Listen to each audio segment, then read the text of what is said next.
Good morning, everyone. Welcome to Sports Shorts Daily, presented by LeBears Casino. Ronnie Rance alongside Tommy Krysan. TK joining us today over at Tremonti's Meat and Seafood. What's the date of today, Tommy? Is today the 15th? Wednesday the 15th. Yeah, so we are halfway through the month of October. We are headed towards Halloween. We're headed towards Thanksgiving. We're headed towards the Louisiana Sports Hall of Fame golf tournament, which is November 16th, 17th at LeBears on the 16th for the party, 17th for the golf over at U Club. So go check it out online. Go check it out over there at lasportshall.com. And we hope to see you at our celebrity event. Going to be a lot of fun. All right, Tommy. LSU at Vanderbilt. This is unlike any game that we have ever seen in the history of the program between LSU and Vanderbilt, in the sense that both teams are 5-1, both teams are ranked. Both teams are playing in Nashville, where the tickets aren't just $30. They actually have a real number attached to them. I'm sure it'll be a sold out venue. But there's something else that's unique about this LSU Vandy game. Yeah, well, Vanderbilt has played 78 football games since 1978 against a team in the top 10. This is the first time they're favored. First time they're favored against a top 10 team since 1978. Wow. Yeah, I mean that's all you need to know. The line is not really moving. They're 2.5 point favorite. That's what it's been all week. The over under the point total has, I guess, come down. It was 49.5, and now it's 48.5. Is that correct? Yeah, it moved down a point. I'm not sure what all that's about. Some money came in, I guess. But yeah, and obviously an 11 a.m. kick Saturday, which will push us on radio from 9 to 11. And we'll tell you more about that Friday. But yeah, Vanderbilt favored by 2.5 against LSU. 24-21. That's 45 points. You're a winner. So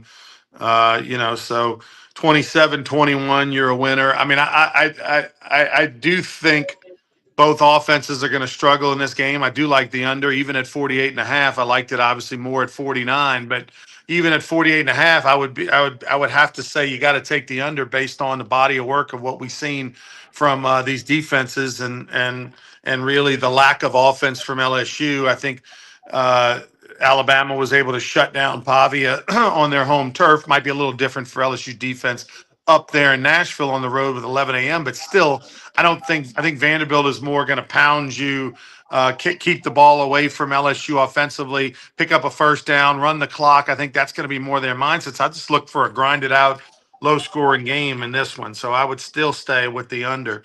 Um, the the New Orleans Saints are on the road at the Bears. Uh, Bears are interesting. Some weeks they look like okay, they turned the corner.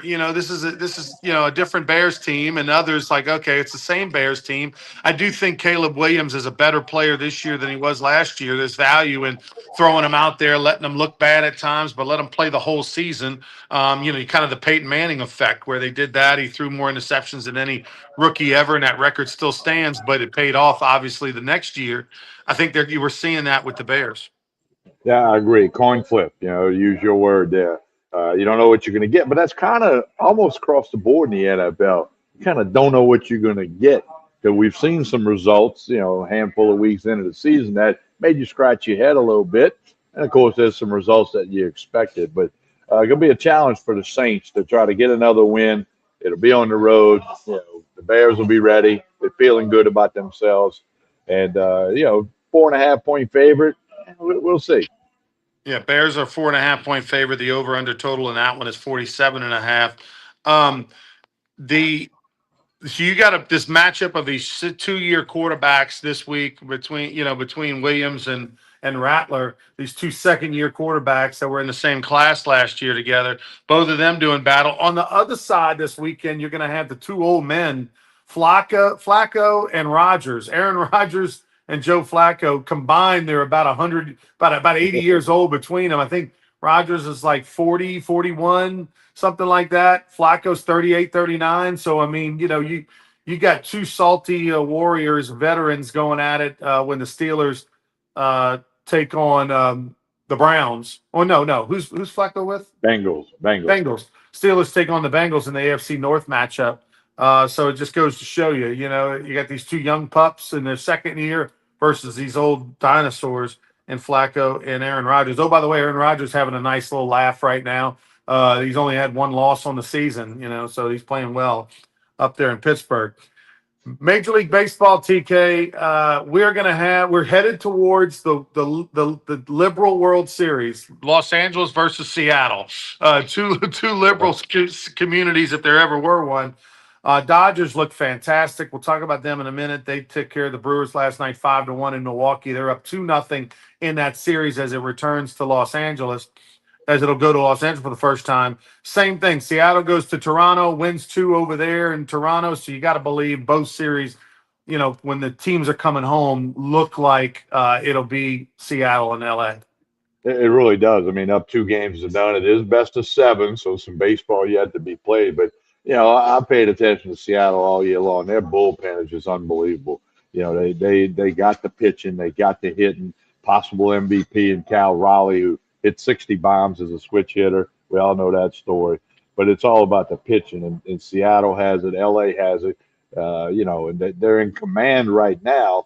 And be interesting as game 3 tonight in Seattle. And then LA will be at home tomorrow night. There'll actually be 2 games tomorrow on the League Championship Series matchups. Yamamoto, am I saying it correctly? Yamamoto. Yamamoto, last night, complete game in the playoffs, complete domination. Tommy, the Major League Baseball is different than the NFL because there's no salary cap. There's a luxury tax. Over a certain threshold, you pay a tax, but you can spend whatever you want as long as you're just willing to pay a high tax. And the Dodgers have locked up all these superstars for long-term deals. They're spending more money than anybody. And a lot of times those things don't always pay off. I mean, if you're a Yankee fan or a Red Sox fan, you're not always the best team. You're not always in the playoffs. You're not always competing for a World Series, or the Cubs even, but yet you always have a high payroll.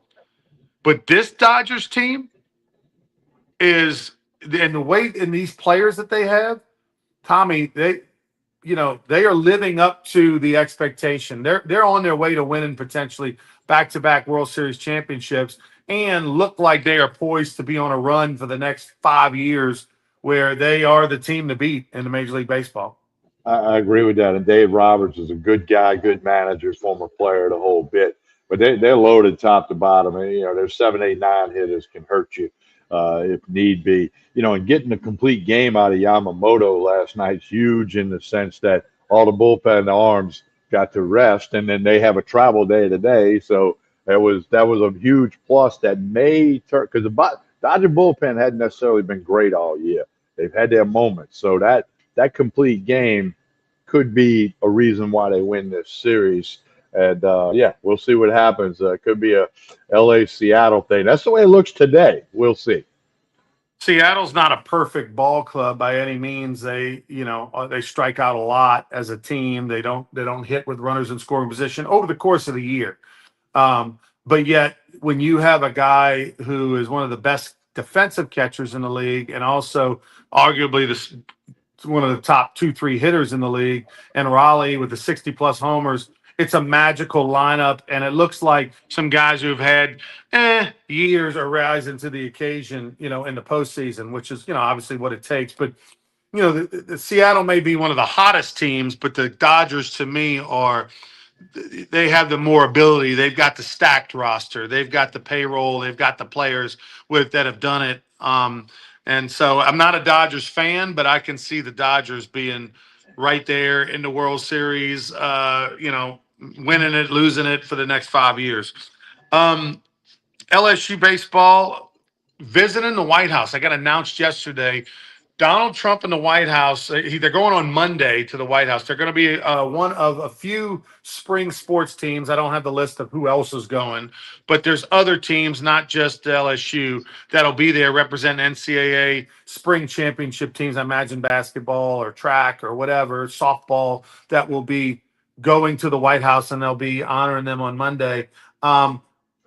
One, it'll be curious to see if there's any people that don't go. There's always some sort of protest or something. Now, I don't expect that from LSU players, but any other teams that, players don't go out of protest for the president, that I'm curious about that.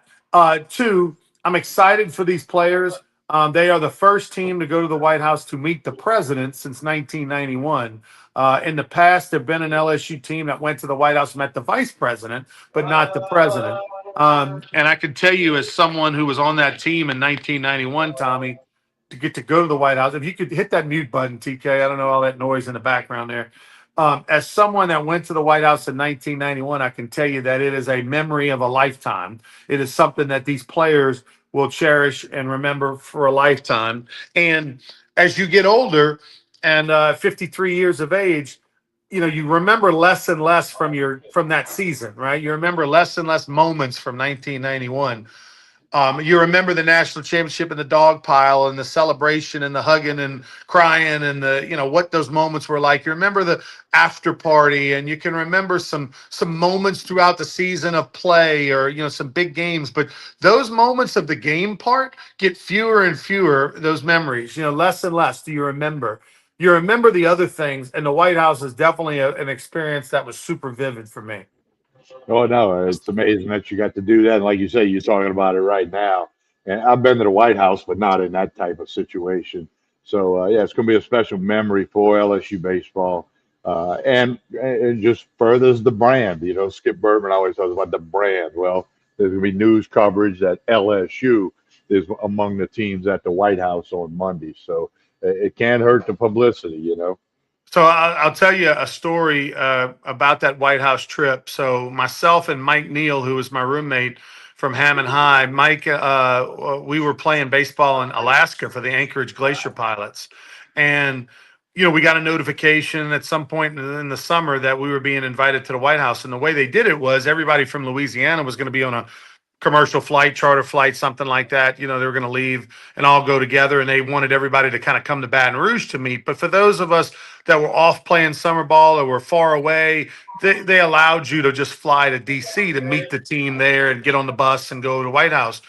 Well, when we were traveling, they sent the plane tickets. So we flew Northwest Airlines from Anchorage to Minneapolis. Northwest Airlines doesn't exist anymore. We got to Minneapolis. We had a layover. Well, they had a problem with the plane, and when they weren't going to be able to, they had to put everybody on a different flights, and so we were going to miss our flight to the White House, missed meeting up with everybody and get to the White House. So there's this long line of people that are waiting to get to the front, to get rerouted on different flights and all that. And Mike and I are standing in this line. If we wait through this whole line, we might not even make it, right? So I cut the line, go up to the front. Here's two 19-year-olds in suits. I don't even think I had a bag. It was just two 19-year-olds in suits. And I get to the front of the line. Excuse me, ma'am, I'm so sorry, but listen, we're trying to get to the White House. We're meeting the president today. And so, believe it or not, I was able to explain the situation well enough to where they believed me. And they ended up putting us on a completely different airline. I think we jumped on United. They booked us on a complete different airline. Actually, we had first class seats from Minneapolis to Chicago off flight. They got us over to Chicago, then got us on a flight over there from Chicago to DC. We got to Washington DC. We missed the team. The team had already headed to the White House on the charter bus. So when we get to the airport in DC, I think I don't remember who I called. I remember I called like maybe the secretary at LSU or something, and they told me what to do and said, "Look, just to take a cab to the back gate of the White House. Your name will be there waiting for you and all that kind of stuff and let you in." So we jumped in a taxi, a Middle Easterner. I can remember he had something dangling from the front window that was, I had never seen before. We get to the back gate of the White House, which you can't even do anymore. Now they have perimeters that are further away and all that kind of stuff. But literally like a little guard shack at the back gate of the White House. Give them our names. We jump out right there, walk in, go into the Rose Garden where they had a ceremony. All my teammates, everybody's already seated in their chairs, in the rows of seats in the Rose Garden. It was also the 50th anniversary of Ted Williams and Joe DiMaggio's miraculous season from 1941 when Ted Williams hit over 400 and Joe had 56 game hit streak. They were there as well. They were being honored by George H. Bush. It was also the day of the All-Star game in Toronto, so they were going to leave that ceremony, and the three of them, Ted Williams, Joe DiMaggio, and George H., were going to the All-Star game to throw out the first pitch in Toronto. And so we kind of piggybacked that ceremony, and they honored our team as well. And I remember, me and Mike basically getting there just in the nick of time, 5, 10 minutes or so before the ceremony began, and sitting there. I sat right behind Bart Giamatti, the commissioner of Major League Baseball at the time. No, I'm sorry, Fay Vincent was it Fay Vincent was next to Bart. Something I think it was Bart Giamatti was the commissioner. He wasn't a commissioner long, and then he died, and then Fay Vincent I think took over. But it was a memorable experience. Skip Bertman didn't even go. He had had a hip replacement surgery, maybe a double. I don't know if it was a single or a double. He couldn't go. Sandy Bertman represented him. Smoke Laval represented our team as the coach. Smoke got to present George H. with a jersey with his name on it, number from college, which was number 2, because he played first base at Yale, I believe. Yeah. And then we ended up taking a group photo that I still have framed of the team, the president, Joe DiMaggio, Ted Williams, all in the photo. One of my more cherished moments for sure. Friday, I'll tell you about the conversation I had with George H. That's really funny and involved Armando Rios. I'll tell you that story on Friday. That's a hell of a story. Have you talked to Mike Neal lately? It's been a minute. He's living outside the Dallas, Texas area. He's a nurse anesthetist. Has 2 kids. One of his daughters, I think, a big soccer player, and his son's a pole vaulter. Well, High school, college age. I know you know this, but his dad was a professor at Southeastern, and Bill, he was yeah. my advisor. Dr. Bill Neal was my advisor, like when I'm scheduling classes, and then of course I had a few classes with him, and so I go back with the Neal family when Mike was a little bitty guy hanging out in his dad's office, and so that the Neal family and I go back quite a ways. And Bill, And Mike, when I graduated from Southeastern, Bill made a point, Dr. Neal, I should say, made a point to come congratulate me for finishing and talk to my mother and father and all that stuff. that's great. No, they're Bill and Rita Neal. His mom Rita Yeah. was a librarian forever at Ponchatoula High. Mike actually played the AAA baseball, got all the way up to AAA with the Houston Astros, and was on the New Orleans Zephyr championship team along with Lance Berkman in the late 90s. I don't know exactly the year. I'm going to say 97, 98, somewhere up in there, up in that time. They won the championship down at the Zephyrs, like the AAA American League Championship. Berkman and Neal were on that team together, and I went to the finals game, and I remember, going down on the field and celebrating with them and congratulating them after the game or something back in the late 90s. Man, that's cool, man. Great memories. That's cool. Real cool. Yeah. All right, TK, tell us about Tremonti's Meat and Seafood. Well, today is Wednesday. That means $6.99 to get you a burger and fry. You can get it to go. You can also eat it here, and you can order online now at Tremonti's, pickup or delivery. Go to Tremonti's.com, figure it out from there. You can order online, pick up or delivery, and a little more than a month from now, we'll have all the fried turkeys, rotisserie turkeys, smoked turkeys, tradition here at Tremonti's Meat and Seafood. But order online, Tremonti's.com, pick up or delivery. Next episode of Sports Shorts Daily will be on Friday morning. I'll be back here at Tremonti's. And don't forget, this Saturday, brought to you by Jones Construction Solutions, we'll be out at the Most Blessed Sacrament Church Fair doing Sports Shorts Radio, 9 a.m. to 11 a.m. Derry Beckwith will be in the house, national championship middle linebacker for LSU. Hunter McCann, who's the MBS graduate, will join us via the phone, busy with his WBRZ stuff, but a little change on the clock due to the LSU Vandy kick. So 9 to 11 this Saturday morning live from the church fair, church and school, Most Blessed Sacrament here in Baton Rouge. So I want you to check that out. We'll tell you more about that on Friday. On behalf of Ronnie Rance, I'm Tommy Christ. Have a great day, everyone. We'll talk to you again soon.